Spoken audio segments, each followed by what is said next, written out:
Coming up today on Locked On at Texas Tech, quarterback Donovan Smith is back, but no longer in red and black. Will familiarity be an advantage for either team when the Cougars come to town? We get into it next on Locked On Texas Tech. You are Locked On Texas Tech, your daily podcast on the Texas Tech Red Raiders. Part of the Locked On Podcast Network, your team every day. We're going to start this thing off right. Raider!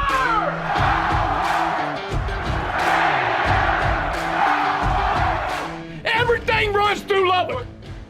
Great to see you again on Locked On Texas Tech on the Locked On Podcast Network. And thanks to those making us their first listen on YouTube or anywhere you get podcasts. Today's episode brought to you by Gametime. Download the Gametime app, create an account, and use the code LOCKEDONCollege for $20 off your first online order. He's the only Chris Level. I'm Casey Cowan. Chris, great to see you again. And today we have got a quarterback conversation to have on two different fronts. We're going to talk, of course, about our guy, Baron Morton, being the guy once again. Got a little dose of it last year just for a flash before he was in and out again. But here we are looking ahead to number two as we get ready for the Houston Cougars, who were led by a guy you looked to, obviously, last year in Donovan Smith. One of the extra additional layers of interest this week, Chris, has to do obviously with the timing of your QB injury and shuffle and the guy that you're going to see on the other sideline that was a part of that shuffle a season ago. And by part of it, I mean a huge part of it, as he, of course, helped Texas Tech get some big wins early on in the year. And Joey McGuire spoke about just that man, Donovan Smith, returning to the LBK. Here's Joey McGuire. It's going to be interesting because he's seen our defense, and so he definitely, will study it all week and see what TD is going to throw at him. But it also gives us an advantage of seeing his arm angles, seeing whenever he's, releases the ball. Also helps at different times. We've also seen whenever he's going to pull the ball down. We've experienced his running. We haven't got to tackle him. The quarterback will be live on Saturday, so we'll finally get to tackle him because I didn't let him hit him during practice and everything. But those guys kind of know his running style, and so I think that's going to be a very cat and mouse part of the game of him understanding some of the stuff that we're doing, but also us understanding some of the stuff that he does just by his posture and some of the things he does with his arm angle. Not a perfect quarterback, Chris, had his own flaws, but I think if you're a Tech fan, you got to respect what Donovan Smith is as a quarterback, obviously what he did for you. And, man, it'll be really interesting to see somebody that not so long ago was in your building now working for the other guys. Yeah, I think this is one of there was a few situations where players left here and they go elsewhere, and they're disgruntled, they're frustrated, specifically some guys going to the University of Houston. I think of Tajon Henry. I think of Keyshawn Carter. I think of Alex Hogan, who is still on the team. They were disgruntled and for whatever reason not playing enough. I don't like it here. Whatever. Donovan simply wanted to. I think he was way above board with it. I think that he kind of saw where he fit in the pecking order, and and I think he just wanted a chance to play. And I think Houston has given him that, and I think I think there's a lot of respect for Donovan, all that from his teammates and all that stuff. He did help you do some things last year, but you also he is a guy that I think with as much as you try to put on the quarterback, that and that this is why I think at some point Barron ended up taking Donovan's job last year, because they kind of rolled with Donovan initially when Tyler went down and felt like his legs, which it did at times. And, but Donovan, what Houston has done is they've kind of, they made his reads very simple. I think he still has, I think he has 3 interceptions this year, but man, he throws a lot of screens. And he uses those legs. I mean, if it's third and short, if it's goal line, if it's just whatever short yardage scenario, or really just I think he's got something like somewhere between 14 to 18 carries on third down, does Donovan Smith. So this is still the same player that was playing for you And I think you'll have to change some signals, change some things on offense, because he may be able to tell the Houston defense kind of what certain things mean. So you're having to, I'm sure, go through a variety of things. And it's funny because I think it's funny of the flip side about the quarterback deal, because this is an anomaly. This will never happen again. But that quarterback room that Texas Tech had last year, right? University of Houston is going to go against, in 3 consecutive years, they're going to go against each one of them in separate years, which is wild to me. Tyler Shuck 2 years ago, Donovan Smith last year, and they'll get Baron Morton this year. We hope if the rest of the week goes all right. Yeah, I think you'll be fine there. That is crazy. But it is. It's just like a bit of an anomaly there, because that's what Dana was talking about earlier in the week. He's like, yeah, Donovan was really good last year, because that was I think they converted like that 4th and 17, 4th and 20 to Jerron Bradley, and kind of pulled a rabbit out of their hat. And now the kid's playing for you, at least one of them is, in Donovan Smith. So, but we'll see. Clearly, a huge storyline as far as this one, and I think it'll be fascinating to see kind of how that cat and mouse game, to quote Coach McGuire, how that goes. What do you think was the separation between Smith and Morton early last year when they had to make the change and they decided to go with Smith as quarterbacks? Well, I think part of it was, I think there's 2 things there. I think, and I can be very specific here, I think one of the things is, I don't know if Donovan, like if he's the best runner of these 3 guys, right? Of last year. We're talking back to last year.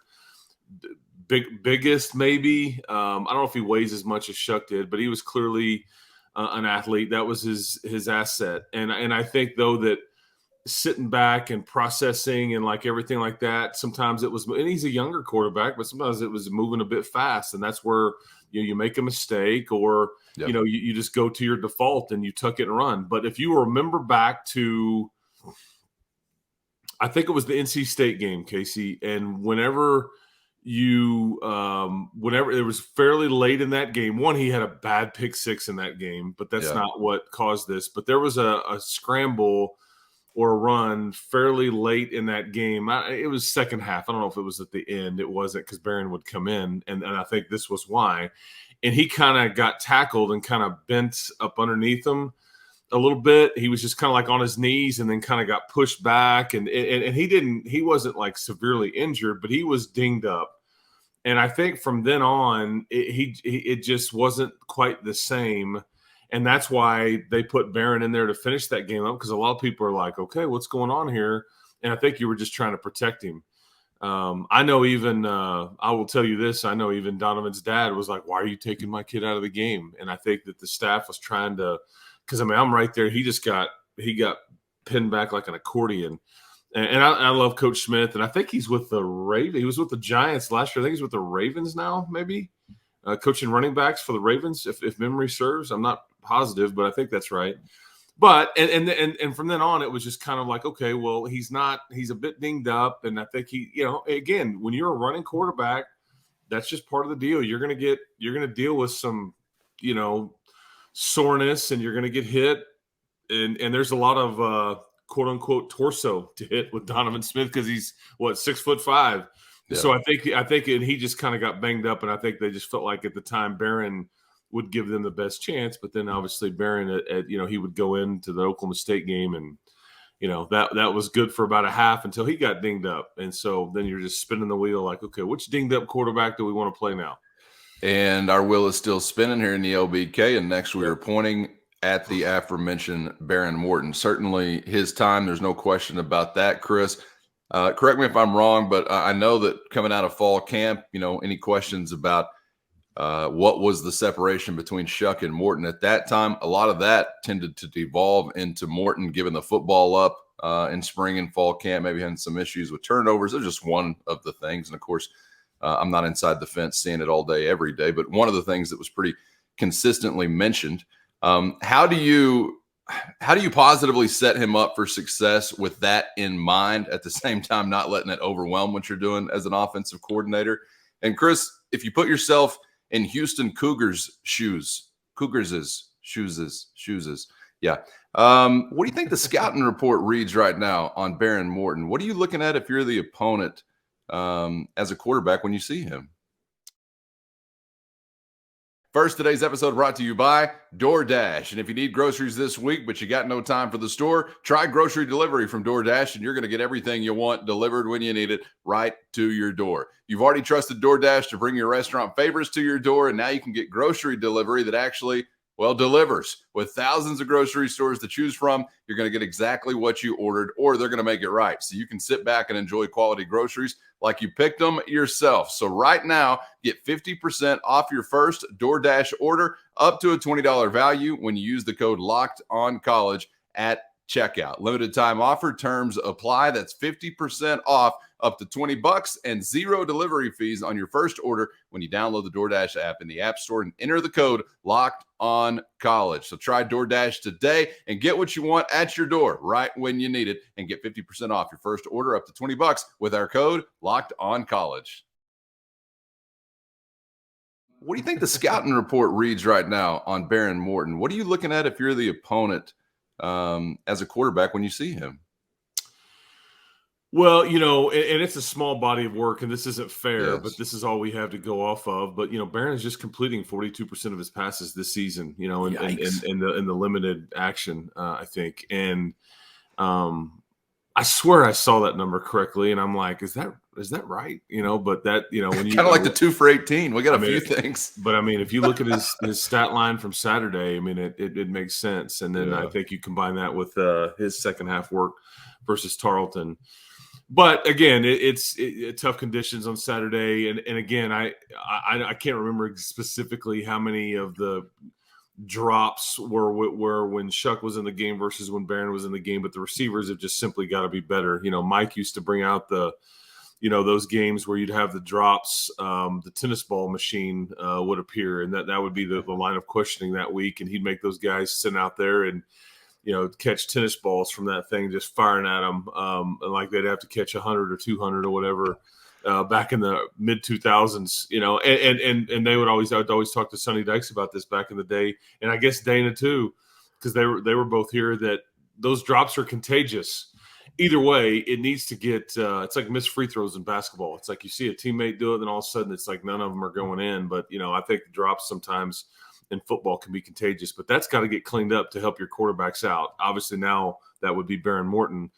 But if I'm Houston, I probably try to mix it up quite a bit. Honestly, if I'm Doug Belk, the DC, they gave up 32 points a game last year. And it's funny because you look at, I was talking about, you have to remember Baron is fairly inexperienced here. He hasn't played. I think he's a redshirt sophomore. So I think you have to remember that when we start talking about him and what he can be or what he's done to this point. He's a young, fairly inexperienced quarterback. Yeah, he's got some experience. And you look at Donovan Smith. I looked this up to make sure yesterday. He's 6-7 as a starter. So that's the reality of it. And I think Baron would be, as a starter, technically. You lose the Oklahoma State game, you lose the Baylor game, and you won the West Virginia game. So you would be 1-2 as the starter. And now we'll start adding to that total going forward with this week, because he played at other times, but not as the starting QB. And neither of the past 2 games that Baron has played in would be considered him being the starter since he came in relief. But I'd mix it up, and I'd try to see. It's the cat and mouse thing. And I try to see, because I think that Houston's well aware of what Taj Brooks can do. But at times I may dare him to run it and see if he'll kind of get into that, because it's well documented. And we talked about it yesterday. Yep. Barron's going to look to check to pass more often than not. That's just who he is. And so let's test it. Let's drop some folks back here and see if he'll check to run and be willing to hand it off repeatedly. And things like that. And then I hear Kenny Perry talking about, we want to get Cameron Valdez. We're purposely going to get him in the game. He's ready to go. And so you now have multiple running backs that you're trying to get engaged with. And so I don't know, that part will be fairly interesting. I wouldn't run Barron too much, though. I would tell you that, unless it's a a scramble when he gets flushed from the pocket, but this is where he got hurt to begin with. Yeah, he needs bubble wrap, I think, around him right now. I may even surround him with like 5 300-pound guys right in front of him, just see if they can provide any protection. But you're right, man. He's got like 3 games to his credit as far as real fire, real competition, and being a starter there in that middle portion of the year with Oklahoma State, West Virginia, and Baylor. It's a very, very small sample size. Speaking of the offensive line and those 5 guys in front of him, I was wondering if what we saw, I don't want to, extrapolate too much from what we saw last week with the way Morton was used whenever he came into the game in Morgantown, but it seemed like they were sort of moving the pocket around or rolling him out. I don't know if that was all by design or if that's just some Morton time in action, but was some of that in your mind what we'll continue to see? And am I wild to think it has anything to do with the offensive line, or am I just connecting dots that aren't really there to be connected? Well, I think part of the way West Virginia runs their scheme is that I think you have a bit of an advantage when you kind of move one side or the other. They're not. Gotcha. I think the way that they had shown that they attack, but I will also tell you that Barron in general. I'm going to draw this comparison, and some people have already kind of seen this, and some people I think have an issue with some of the similarities, and wish he wouldn't do it. But there's some Mahomes in what Barron does, and what I mean by that is he's got baseball in his background like Pat does, but he's gonna the arm angles, and I think that Zach Kitley and I think Joey McGuire have even said this before. Everybody tries to be like Pat. There's only one dude that can do it. And so we wish he wouldn't necessarily do it as much because you see him drop it and all that. And I think you want him to be a little bit more, but it's also kind of, you don't want to put the shackles on the guy either and be like, okay, yeah, because at some level, this is just who he is. But I think that also, like Pat, I will say that this is something that I think you're more than okay with. He's typically been pretty good on the move, okay, being very accurate. And I think that's what Pat was elite at and still is, being on the move and throwing the ball extremely accurate. A lot of guys need a clean pocket. You drop back, boom, boom, boom, and then you plant and go. Pat was always, he could be on the move, moving right or left. I mean, we see all the underhand stuff. Yeah. He'll throw it left-handed, no look. I mean, whatever you Louisiana Tech against his body, 60 yards down the field. I'll never forget it. It's just like, it's like he's got something special going on with that, that release point. Rowan Gardner. That's right. But Barron is there's some of that in him, and I think that's partly why you'll see him kind of get the pocket moved intentionally with a play call, or he'll just kind of get on the run a little bit, because I think that's a bit of an advantage for him. I will say this too. It didn't always work Saturday. He wasn't as accurate as we had seen. He underthrew some guys. He bounced it in there a couple times. Is that wet ball? Is that conditions? Is that because I think he was dealing with a shoulder issue? Could be all true. I'm just giving you some context of answering your question. If I, just trying to give you the full picture. Yeah. And here's another part of that full picture. Houston Cougars have picked off a pass in every game so far this year. So be on the lookout. They're top 10 in the country in takeaways. Yeah. Turnover margin is pretty nice. Had 3 in the first game, but 1 since in each subsequent week. So we'd love to bring that streak to an end in Lubbock and give them a goose egg in that column. I'd like to see the Malik Dunlap thing keep going, though. Okay, Chris, let's wrap it up with something, man. I know we're looking forward to. The football portion of this experience so far this year has been frustrating, but sort of a football adjacent experience is coming our way Saturday, as we're set to honor 2 fan favorites and Mike Leach and Kliff Kingsbury. And I was kind of curious about, I don't know how many details you know this far out, but those in attendance, there was some thought maybe, I guess, once upon a time Kingsbury could be in attendance. I guess not, but a Leach contingency. What do we have in store as Kingsbury and Mike Leach are inducted into the Texas Tech Hall of Fame? First, today's episode brought to you by Jase Medical. And in this day and age, everyone should be empowered to care for themselves and their loved ones when hit with the unexpected. And that's why Jase Medical is offering the Jase Case. The Jase Case includes 5 life-saving antibiotics for emergency use and gives you peace of mind, so you're not just hoping for access to medication during an emergency. With Jase Medical and the Jase Case, what you need is already in hand. And they make it simple, handling everything from online evaluation to licensed pharmacy medication delivery, along with ongoing consultation and care. And with shortages, pandemics, reliance on China, and general supply chain issues, you need to be prepared now more than ever. So to do just that, head to jasemedical.com, where the process is simple. Just fill out a form and bam, prescription life-saving medications are headed to your door. And right now, save more than $360 by getting these life-saving antibiotics with Jase Medical, plus an additional $20 off by using our code LOCKEDON at checkout. Again, that's jasemedical.com, JASE medical.com, and the code is locked on for an added $20 off at checkout. And don't be caught unprepared with the Jase case from Jase Medical. What do we have in store as Kingsbury and Mike Leach are inducted into the Texas Tech Hall of Fame? As it stands right now, Kliff will be here for Friday night, the ceremony. He won't be there for the game presentation on Saturday because he's obviously on that USC staff, coaching against the aforementioned Colorado Buffaloes. And so who knows what smack talking that Kliff and the Trojans and Lincoln and Dave Emmerich and all those guys, that Dennis Simmons and all those folks that were here for many, many years that are on that USC staff. But yeah, Kliff is, as I understand it, and some of this could be slightly tweaked or changed, but as I understand it, the plan was 24 hours ago was that Kliff would be in here Friday fairly early, and then I think he would leave that night shortly after the ceremony, because I think that USC Colorado game is fairly early Saturday there in Boulder. And so it's the big noon. It's like 10 local time or 9? Okay, yeah, there you go. So, but he would be here for the and I know. I hate that. We'll get to Mike in a second, but I really hate that Kliff won't be here for the game part, because I think he would really appreciate how many people appreciate him, if that makes sense. And he always was classy.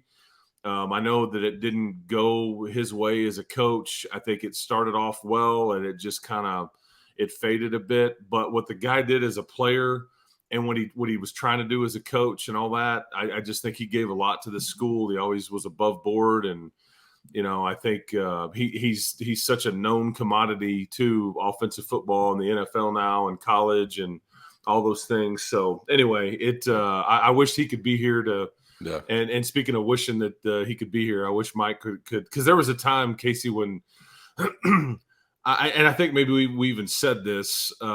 I didn't know if this day would ever come. I didn't know if ever Texas Tech and Mike Leach could get together. And obviously Mike is not a part of this because his passing, but his family, his wife Sharon and his kids will be here Friday night, and they'll also be at the game on Saturday. And I think I'm looking forward to that as much as anything on Saturday, just because, again, I just didn't ever think that you could get back on the same page. And this is a bit awkward because Mike is no longer with us, but I really appreciate Texas Tech, and I really appreciate Sharon and the family for willing to kind of come together a little bit here and honor his legacy, because the guy that's on the opposing sideline that day, Dana Holgerson, Sonny Dykes, we're talking about Kliff Kingsbury, we're talking about all these people. Michael was largely responsible for so much of this, and one of the best eras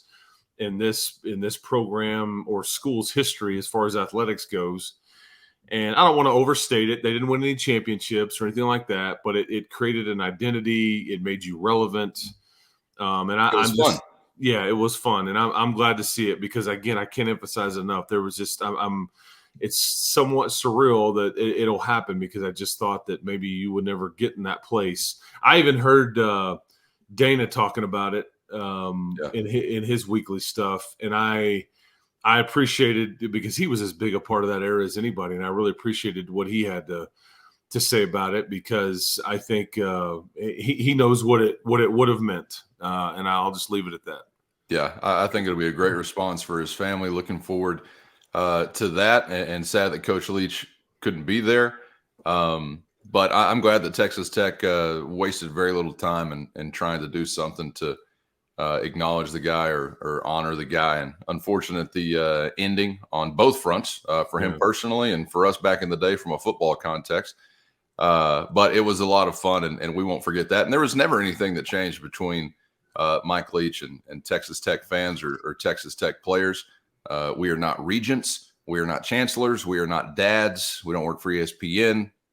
Fans, I think, as far as the way they viewed Mike Leach, that never really changed. So, and he acknowledged that many times, by the way. He did. Interviews. He did. And I can't help but remember whenever it was going down, and I don't want to take up too much time. I'll just tell you a funny story, and it's about Dana Holgorsen. I think people will appreciate it, and you're gonna think it's funny, Cowan. It's all going down, and Mike is suspended, and then I don't know if he had ultimately been fired yet, but I was abruptly left for San Antonio to go to their bowl game earlier than I had planned, because it's like I got home one day and it's like you get this email. It's like Mike Leach suspended indefinitely, and you're like, oh no. And I had just me and Robert Giovanetti had actually taped one of his coaches' shows for the bowl game, and we'd done it early. And he had I think had just come from meetings about Adam James and all these things, and he didn't really get into those details, but we knew something was weird. But I didn't, in my wildest dreams, didn't think this was going on. Anyways, Mike's suspended. He ultimately gets fired. I get to San Antonio, and I'm at a restaurant, and I was with Aaron Dickens, who I did a show with for many, many years, and Dana Holgorsen calls me, and Dana had already left, and I think he was either the OC at Houston, the head coach. I'm trying to remember specifically where he left to go when he left Tech. He calls me, and he says, "What are they going to do?" And I said, "Man, there's a lot of Tommy Tuberville talk. I don't know if I buy that." And I can't remember the other names we had talked about. And he said, quote, "If they hire Tuberville, he'll wreck that entire program. He'll wreck everything that we've built." And I thought and I'm just listening to him talk, and I remember somebody gave me Tuberville's number the next morning, and we ended up talking, and he was on a set on ESPN, and he was like, "Man, sure, I'm interested in that job." And anyway, and I'll never forget those dots. And there's people now. Tuberville was here and gone now as a senator, a congressman, whatever. And Dana's still been coaching ball, but I'll never forget that. He will wreck everything that we have that we built. And it's still. I can hear that conversation, but I know a lot of people don't, and they have different opinions about it. But I've always loved Dana, man, because he takes things very seriously, and he can be hard nosed at times, but he's just like Mike, man. And like when you listen to him in a press conference, he's clearing his throat and everything. I mean, it's like they're like the same dude. Yeah. Anyway, it cracks me up, but yeah, he was kind of right, I guess, at a certain level. He was right in one way, wrong in another. I don't know. Maybe he just didn't know that we would give others also cracks at destroying what was built. There was a few other guys in line after Tommy Tuberville, but that was the beginning. Okay, terrific trip down memory lane, man. I'm looking forward to that going down Saturday night. Should be a great ceremony Friday as well for those who are able to be in attendance. Chris, appreciate the insight and perspectives. As always, we're back to do it again tomorrow for a little Friday throwdown as we get ready for Red Raiders and Cougars. We'll see you then. Bang, bang. Guns up, everybody. Keep hope alive. Have a good rest of the week. We'll talk to you tomorrow. And subscribe on YouTube or anywhere you get podcasts so you never miss an episode. For Chris, I'm Casey, and we'll see you for the next round on Locked On Texas Tech.